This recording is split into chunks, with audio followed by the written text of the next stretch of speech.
बिस्मिल्लाहिर्रहमानिर्रहीम। Welcome to nursing lecture with Imtiaz. Dears viewer, आज के लेक्चर के अंदर हम बात करेंगे लीडरशिप एंड मैनेजमेंट सब्जेक्ट के ऊपर, unit number 1 which is management and organisational. Objective होंगे हमारे के discuss various theories of management, discuss different terminologies related to management, describe the function of manager and management, describe different level of management, describe the style of leadership। तो ये आज के हमारे objective होंगे कि हम जो वेरियस थ्योरीज है मैनेजमेंट के उसके ऊपर बात करेंगे।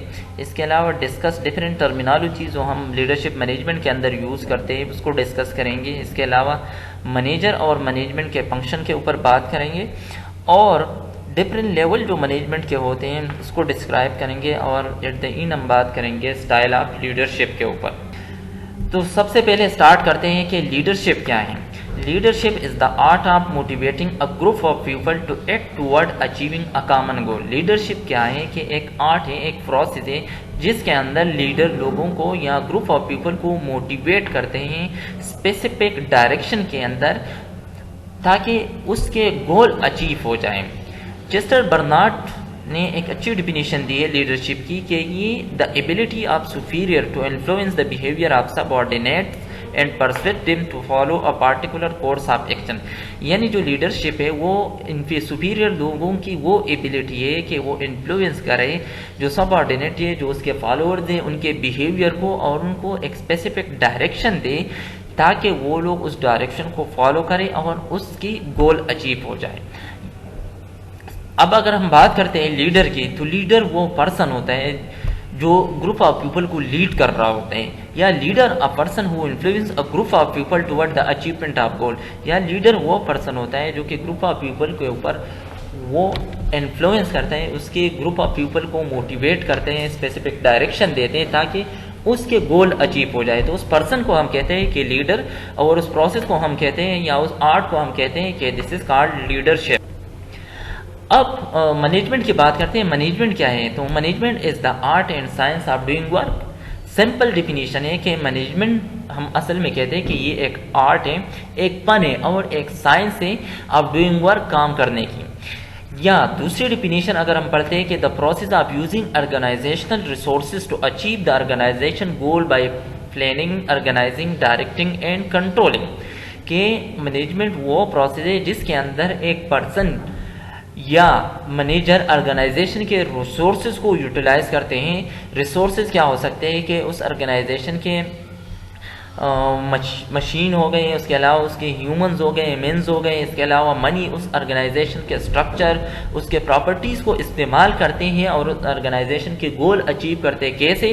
क्योंकि वो मैनेजमेंट जब कर रहे होते तो वो सबसे पहले प्लानिंग करते हैं, उसके बाद ऑर्गेनाइजिंग, डायरेक्टिंग और कंट्रोलिंग करते हैं ताकि उस ऑर्गेनाइजेशन के गोल अचीव हो जाए और रिसोर्सेज उस ऑर्गेनाइजेशन के यूज़ हो जाए। तो उस प्रोसेस को हम नाम देते हैं कि this is called management. What is management? अब मैनेजमेंट की अगर हम बात करते हैं तो मैनेजरियल जो कंसर्न होते हैं, जो मैनेजमेंट असल में कंसर्न रखते हैं, वो दो चीज़ों से होती है। एक को हम कहते हैं एफिशिएंसी, जिसका मतलब होता है doing things right, getting the most output for the least input. और सेकंड नंबर पे effectiveness, doing the right thing, attaining organisational goal.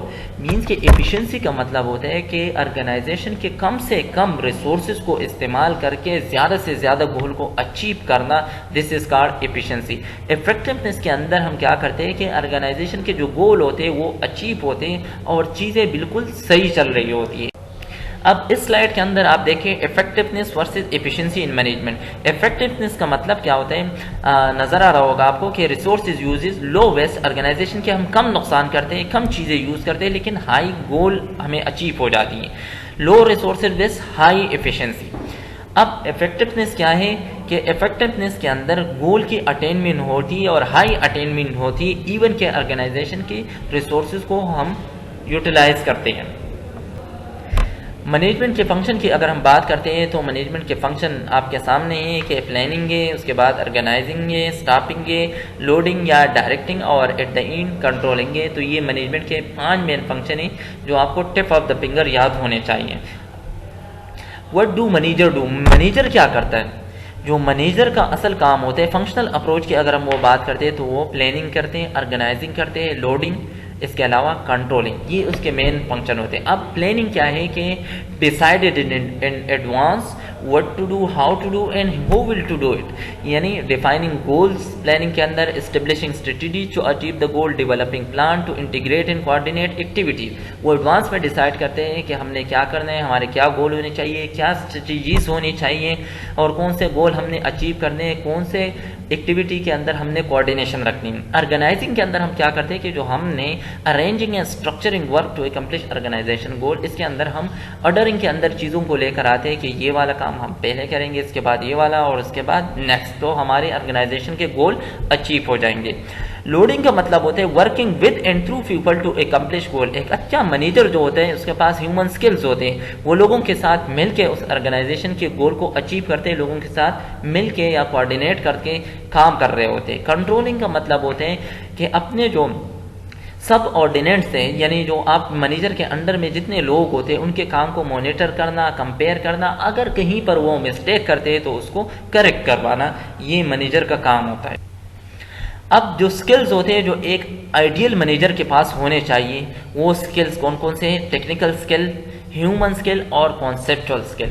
Technical skill का मतलब होता है कि knowledge and proficiency in a specific field. For example एक nurse manager होते हैं, उसके अंदर आईवी की नॉलेज पास करने के स्किल्स होते हैं, इंजी ट्यूब पास करने के उसके पास स्किल्स होते हैं, इसके अलावा वेंटिलेटर को यूज़ करना उसके पास ये वाले स्किल्स होते हैं। ह्यूमन स्किल्स क्या होते हैं? The ability to work with other people, के लोगों से काम लेना और लोगों के साथ मिलके काम करना, ये एक मैनेजर के पास ये स्किल्स होने चाहिए, जिसको हम कहते हैं human skill.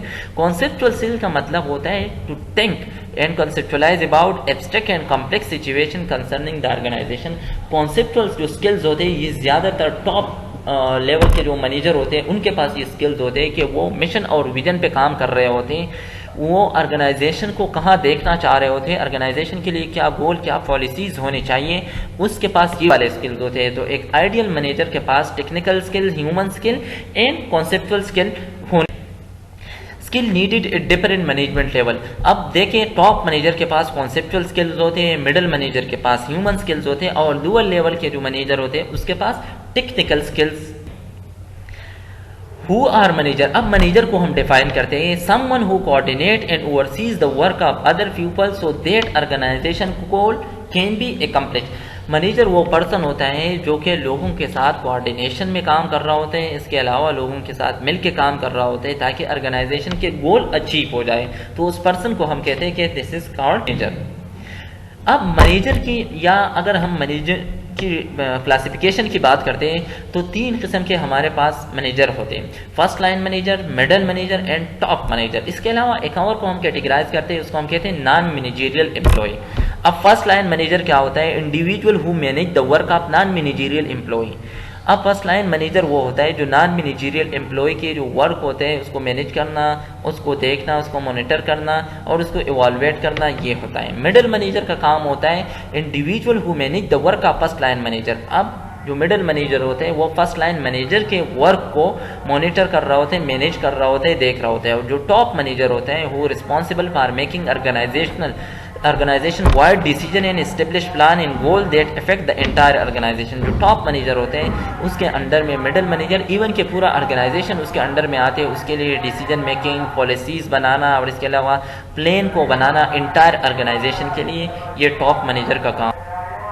Managerial level top manager जिसके पास हमने बात की कॉन्सेप्चुअल स्किल्स होने चाहिए, मिडिल मैनेजर के पास ह्यूमन स्किल्स होते हैं, फर्स्ट लाइन मैनेजर के पास टेक्निकल स्किल और एक इससे जो नीचे होते हैं वो नॉन मैनेजरियल एम्प्लॉय। अब टाइप्स ऑफ लीडरशिप स्टाइल, सबसे पहले बात करते हैं ऑटोक्रेटिक स्टाइल। ऑटोक्रेटिक स्टाइल को हम अथॉरिटेटिव या डायरेक्टिव स्टाइल भी कहते हैं। इसके अंदर क्या क्या कैरेक्टरिस्टिक्स होती है वो मैं आपको बता देता हूँ।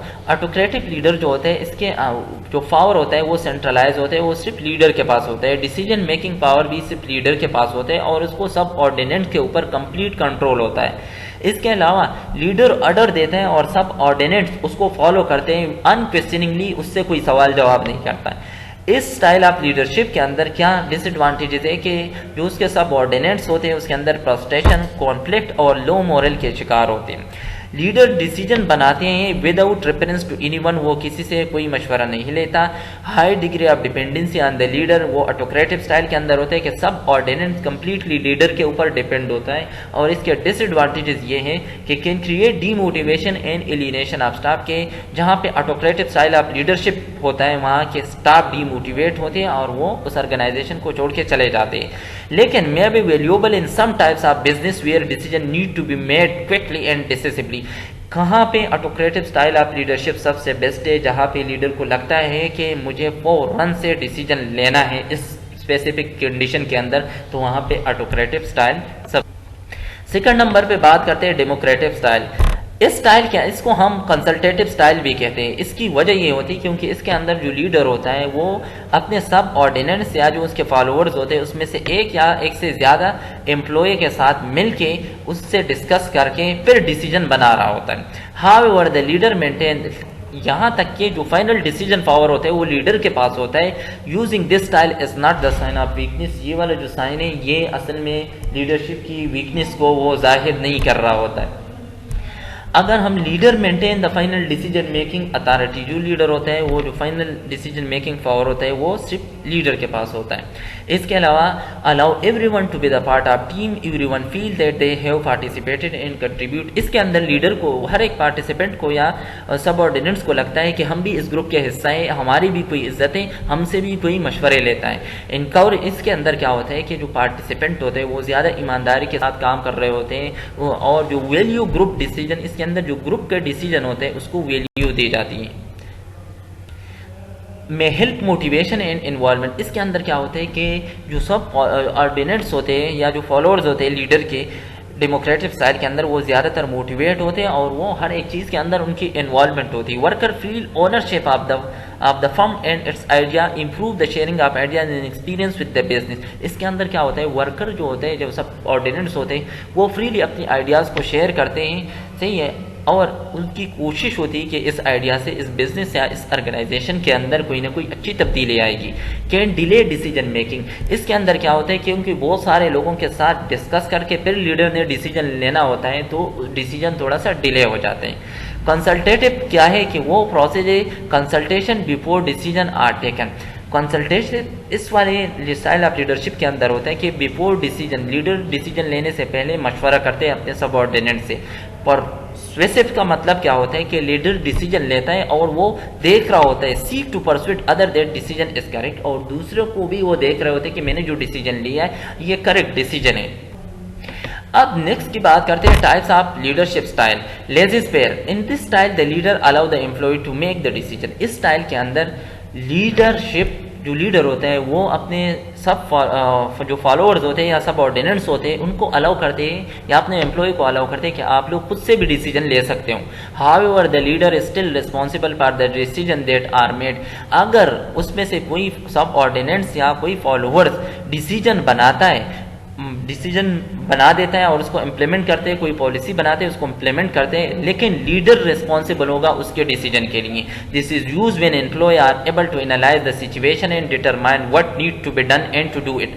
ये उस सिचुएशन के अंदर सबसे बेस्ट होता है जब सारे एम्प्लॉय आपके इस काबिल हो, सारे इंटेलिजेंट हो, क्रिटिकल थिंकिंग उनके अंदर हो, लीडर को लगता है कि मेरा हर एक फॉलोअर अगर डिसीजन लेता है तो इसका मतलब उसने सिचुएशन को एनालाइज किया होगा और सही डिसीजन उसने लिया होगा। This is a style to be use when you fully trust and confidence in the people below you. ये वाला स्टाइल ऑफ लीडरशिप लीडर कहाँ पे अप्लाई कर रहा होता है, जहाँ पे उसको लगता है कि मेरे जो लोग हैं वो उस पर मैं ट्रस्ट कर सकता हूँ, इसके अलावा मेरे लोगों के अंदर कॉन्फिडेंस है, वो एबल है इस चीज़ की कि वो जो डिसीजन मैं लूँगा, जो सिचुएशन को मैं एनालाइज करूँगा फिर डिसीजन लूँगा, मेरा एम्प्लॉय, मेरा सबऑर्डिनेट्स, मेरा फॉलोअर भी सेम डिसीजन ले सकता है। तो ये वाला स्टाइल लीडर तब जाके अप्लाई कर रहा होता है। It relies on good team work and good interpersonal relationship. ये लीडरशिप कहाँ पे चलती है लाइफ लॉन्ग, जहाँ पे टीम वर्क हो, गुड टीम वर्क हो और जो एम्प्लॉय या सबऑर्डिनेट से उनके इंटरपर्सनल रिलेशन सबसे अच्छा हो, तो वहाँ पे लीडर क्या करता है कि लेजिस्पेयर स्टाइल या लेजिस्पेयर स्टाइल ऑफ लीडरशिप अप्लाई कर रहा होता है अपने एम्प्लॉय के ऊपर सब कुछ। Let it be, the leadership responsibility are shared by all, यानी जो लीडर की रिस्पॉन्सिबिलिटी होती है वो सबसे वो शेयर करते हैं कि भाई आप भी खुद से लीडर हो, आप भी डिसीजन ले सकते हो। Can be very useful in business where creative ideas are important, ये ज़्यादातर बिजनेस के अंदर इंपॉर्टेंट होता है क्योंकि हर एक बंदे के अंदर कुछ ना कुछ आइडियाज़ होते हैं और वो बिजनेस के लिए इंपॉर्टेंट हो सकते हैं। ये कैन बी हाईली मोटिवेशनल, ये स्टाइल जो है सबसे ज़्यादा मोटिवेशनल है। As people have control over their working life, कि हर एक बंदे को लगता है कि मैं ही लीडर हूँ और मैं डिसीजन खुद से ले सकता हूँ, मैं किसी के ऊपर डिपेंडेंट नहीं हूँ, तो लोग ज़्यादातर इस वाले स्टाइल के अंदर मोटिवेट होते हैं। Can make coordination and decision making time consuming and lacking in overall direction, इसके अंदर क्या होता है कि टाइम कम से कम वेस्ट होता है वाइल डिसीजन मेकिंग के अंदर। Rely on good team, rely on good interpersonal relationship, ये दो चीज़ें हैं कि जहाँ पे लीडर को अपने एम्प्लॉय के ऊपर, अपने सबऑर्डिनेट के ऊपर ट्रस्ट हो, उनके गुड टीम वर्क चल रहा हो और उनके एम्प्लॉय या सबऑर्डिनेट्स या फॉलोअर्स के दरमियान इंटरपर्सनल रिलेशनशिप अच्छा हो, तो वहाँ पे लीडर क्या करता है कि लेजी स्पेयर स्टाइल। अब उस फैक्टर की बात करते हैं जो लीडरशिप के ऊपर असरअंदाज होते हैं। तो पर्सनल फैक्टर होते हैं, heredity factor, age, sex, education, socio economical status, cultural background, experience और situation awareness. These are the factor which affecting on style of leader. Qualities क्या होने चाहिए लीडर के पास, कि उसका बिहेवियर अच्छा होना चाहिए, फ्लेक्सिबिलिटी होनी चाहिए, एडोप्टेबिलिटी, लॉयल्टी, डिपेंडेबिलिटी एंड डिप्लोमेसी।